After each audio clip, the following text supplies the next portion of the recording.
Assalamualaikum Bapak Ibu semua. Bagaimana istirahatnya? Sudah cukup?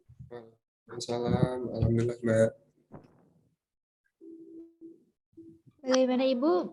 Bisa kita lanjut? Ya, boleh, silakan Fitri. Bisa. Baik ya Bapak Ibu semua, kita akan melanjutkan pemaparan materi yang kedua pada hari ini, yaitu mengenai pengetahuan bahan yang akan disampaikan oleh Ibu Dr. Nurhayati, SSI, MSI.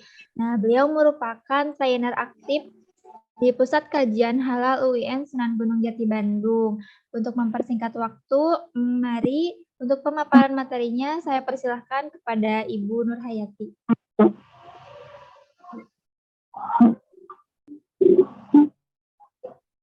Assalamualaikum warahmatullahi wabarakatuh, Bapak Ibu. Waalaikumsalam warahmatullahi wabarakatuh. Ya, masih bersemangat Bapak Ibu semuanya? Masih Semangat. Alhamdulillah. Tadi Fitri menyampaikan ini terkait bahan ya, berarti proses produk halal sudah sama Bu Neneng atau gimana? Iya Ibu, sudah tadi sama Bu iya, Neneng. berarti ini di exchange ya.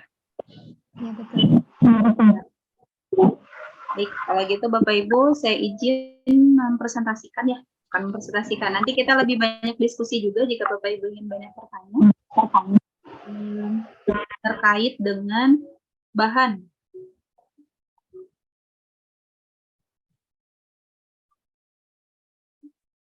Izin share screen Bapak Ibu. Apakah slide-nya sudah terlihat Bapak Ibu? Sudah, Bu. Sudah Bu. Nah, ini adalah untuk sertifikasi self declare Bapak Ibu. Sebenarnya poin pentingnya adalah dua hal ini. Jadi ada yang dilakukan oleh pendamping PPK sama ada yang dilakukan oleh pelaku usaha. Tapi sebenarnya karena kita berhadapan dengan pelaku usahanya dalam mikro dan kecil, akhirnya Bapak Ibu sebagai pendamping mendampingi atau membantu pelaku usaha terkait dengan hal-hal yang sebenarnya seharusnya dilakukan oleh pelaku usaha, yaitu seperti bikin NIB, bikin akondisi halal, gitu. Nah, itu adalah tugas tambahan. Tetapi yang menjadi tugas utama Bapak Ibu sebagai seorang pendamping adalah memverifikasi dan memvalidasi data yang telah diinputkan oleh pelaku usaha terkait dengan bahan dan proses produk halalnya.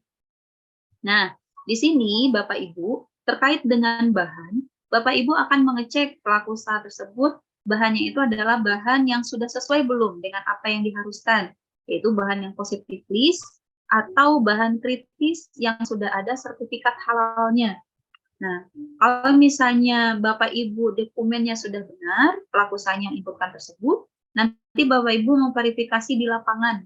Begitu juga tadi yang mungkin sudah disampaikan oleh Bu Neneng, itu terkait dengan proses produk halalnya Bapak Ibu verifikasi di lapangan sama di dokumen juga Bapak Ibu verifikasi.